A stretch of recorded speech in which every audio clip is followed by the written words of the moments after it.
Our planet is home to amazing animals that surprise us. In this episode, we will see some of the most incredible creatures in the world. Ready to be amazed? Let's go to Australia, where bees dig burrows in the ground. These are not ordinary bees. They are among the largest and most aggressive bees in the world. They live in sparse and scattered colonies. Because flowers are rare in these lands, they make underground nests for their young. They seem to live in harmony, but they hide a dark secret. They are prone to mass killings. Right now, the colony is peaceful because only females are left. The males, who were the murderers, are all dead. They slaughtered each other. This story began before the females emerged. These are Dawson's bees. The males are huge and built for combat. They wait for the females to come out of their burrows. One by one, the females have a scent that drives the males crazy. Each male wants to be the first to mate with a female. The female has barely grown up, and she is already in trouble. The males attack her in a frenzy, tearing her apart. They rip off her head while they fight for other females. The males kill each other mercilessly. By the time the last female comes out of her burrow, all the males are dead. This royal battle ensures that only the strongest males fertilize the most females before they die. 2 months later, a new generation of females grows up in their burrows. They will soon repeat the same bloody cycle. Kangaroos are the most iconic animals of Australia. They have pouches where their young ones, called joeys, live and grow. But how safe are these pouches? What if a mother kangaroo has to escape from a predator, like a dingo? Dingoes are wild dogs that humans brought to Australia thousands of years ago. They have been killing kangaroos ever since. Kangaroos always have to watch out for them. When they sense danger, the joeys hide in their mother's pouch. The mother kangaroo runs as fast as she can. But sometimes she is too slow because of the extra weight. The pouch swings back and forth, and the joeys may lose their grip and fall out. Then they realize that the pouch is not a perfect shelter. The dingoes catch them and tear them apart. This is the desert. It is a place of extremes, where the sun scorches the land and the sand burns our feet. Many creatures burrow deep into the earth to escape the heat, but we have a different strategy. These are Ceotera spiders, and they can survive temperatures that would kill other spiders, up to 50 degrees. But even they have their limits, so they must act quickly before it gets even hotter. They weave a blanket of sand and silk for shelter, and then rest under it while waiting for prey.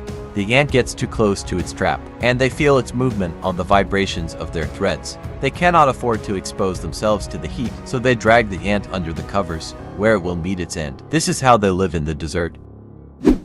This crab spider has a fascinating trick. It blends in with the flowers to hunt and devour the insects that are attracted to them. But what's even more amazing is that bees are more likely to visit the flowers that have this spider on them. How does it do that? The secret is in the ultraviolet light. The secret is in the ultraviolet light. If we could see the flowers the way bees do, we would notice that the petals have dark patterns that show the bees where to find the nectar. The plant uses these patterns to ensure its pollination. But the spider has learned to exploit them. With a special camera, we can see that the spider reflects ultraviolet light, making it stand out on the flower. This creates a super signal that lures the bees in, and the spider takes advantage of it. This is how the crab spider thrives in the flower world. At the northernmost part of the world, the Arctic Ocean lies frozen in winter. Its icy surface stretches for nearly 11 million square kilometers, except for a small patch of water near Arctic Russia. This patch is kept open by 30 belugas who are stuck there. They are large northern whales, who need to breathe every 15 minutes, so they cannot escape under the ice. They have run out of food in this patch. There are no fish or squid left for them to eat. They are starving and desperate. They dare not swim away, or they will perish. This winter has been harsher than usual, and the belugas are at a loss. Their only hope is that the seasons will change soon. Let's hope they make it. Living in the American Sonoran Desert is a challenge. The land is full of cacti, but one animal has learned how to turn this into an advantage. The desert hamster is a clever creature that uses the cacti spines as a weapon and a shelter. The desert is home to many predators that have claws or venom, so the hamster needs to protect itself and its offspring. The female hamster gathers dry cactus balls and builds a prickly fortress around her burrow. This way, she can breed safely and keep her enemies away. The hamster's spiny castle also helps other small animals in the area, who can hide there from the predators. Besides, the hamster eats the cacti. So they are both a source of food and a defense mechanism.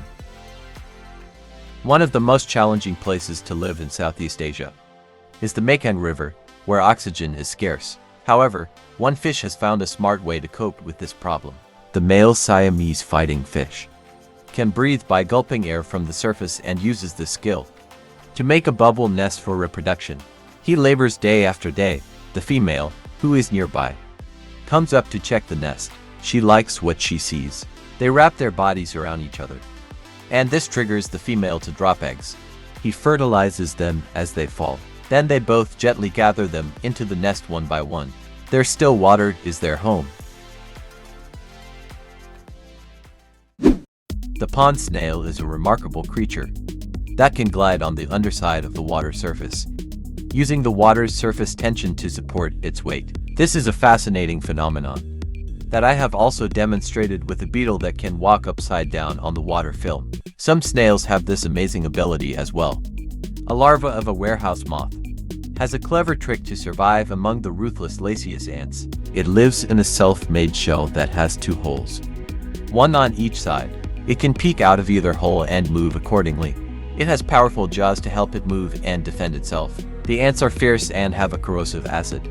They will not tolerate any intruders in their domain. The larva is unharmed. It is very smart and calm.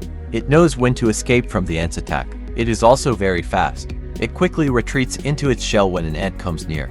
It benefits from living in the anthill, where it gets protection and food from the ant's leftovers. But sometimes it finds a bigger prize. It pulls the prey under its shell and enjoys its meal. Thank you for watching this video. I hope you enjoyed it and learned something new. If you did, please subscribe to my channel and hit the like button. It really helps me out and motivates me to make more videos for you. And don't worry, the next video will not keep you waiting.